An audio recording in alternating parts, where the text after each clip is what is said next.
ғой жаңағы. Енді Оразбай мен Абай екеуі дұрыс болмады ғой.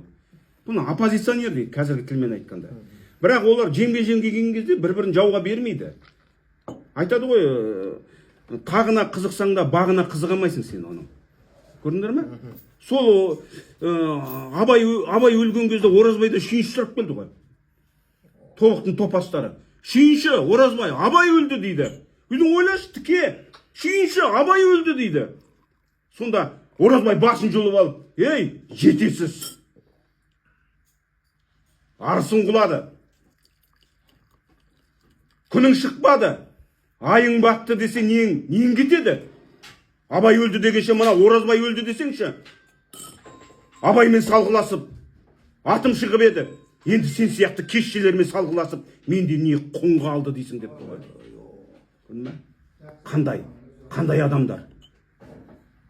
Сондықтан ол жақсы, ол жақсысын, ол қанша жерден жау болса да, ол қанша жерден онымен араздасса да, ондай адамдар ешқашанда өзінің элитасын бермейді жауға, жігіттер. Не дай уничтожать волков своего народа дейді. Иначе волки чужого народа тебя съедят дейді. Көрдің бе? Ол элита, ол жақсы деген ол мемлекеттің тактикасы, жігіттер. Жақсы деген ол мемлекеттің стратегиясы. Мемлекеттің элитасы. Элитасыз мемлекет болмайды.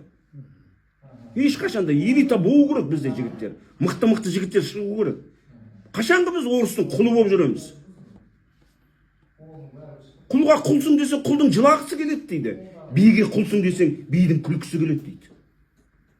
Құл ғой, біз орысқа құл болдық қой, бодан болдық қой. Қашанғы біз бір-бірімізді братан деп айтамыз? Братан деген түрмен жаргон емес пе?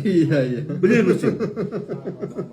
Ол коммунистік партияның біріктіруі бізді, бір тілде сөйлетуі. Бауырымызға, бір-бірімізге братан дейміз. А бауыр деген, ол қасиетті сөз, ол киелі сөз, ол мистикалық сөз, бауыр деген. Бауыр деген ол ішкі дүниені елшілеп тұрады. Соны қорғып бір-бірімізге братан дейміз. Болды ғой, жетеді ғой, жігіттер. Сен жанбасаң лапылдап, мен жанбасам лапылдап, ол жанбаса лапылдап, аспан қайтып ашылады. Қазақты жамандама, қазақ бауыр. Халық қой қазақ деген азақ қана. Мәңгілік аясында, жер үстінде. Қазақтың жанашыры қазақ қана дейді ғой. Қызымызды доча дейміз. Дочаң не сен о заманда бұл заман? Қазақтың еркелетін сөзі бар емес пе? Сүйенішім десең қызыңа тіліңе шиқан шыға ма? Айналып кетейін жаным сол менің. Десең, қандай тамаша қыздың рухы көтеріледі. Айналайын, это чудесные слова. Жаль, что русские не поймут. Объяснить я готова снова, но перевод звучит бедно дейді. Айналып кетсең қызыңнан. Періштелер, қызы бар үйді періштелер айналып жүреді. Базардан алып келген затыңды ұлыңнан бұрын қызыңа бер дейді. Міне. Дүниеге қан тамырдай тарайтын жер бетінде әйел жайлы ертек көп. Әйелдерге немқұрайлы қарайтын еркекті мен санамаймын еркек деп. Қай кезде де сұлулықтың жолымыз, әйел біздің әзизбайлық қорымыз, әйел біздің тағдырымыз. Тағдырымыз болғанын соң белгілі ғой. Бағымыз не? Сорымыз. Қас сұлулық. Талайлардың қызғанышы мұздатқан. Бір сұлуға бола елмен елді жауласқан. Жан тапсырған боздақтар. Оған куә анау төбе томпиған. Анау шындар құлақтары қалқиған. Әйел еркек намысының қорғаны.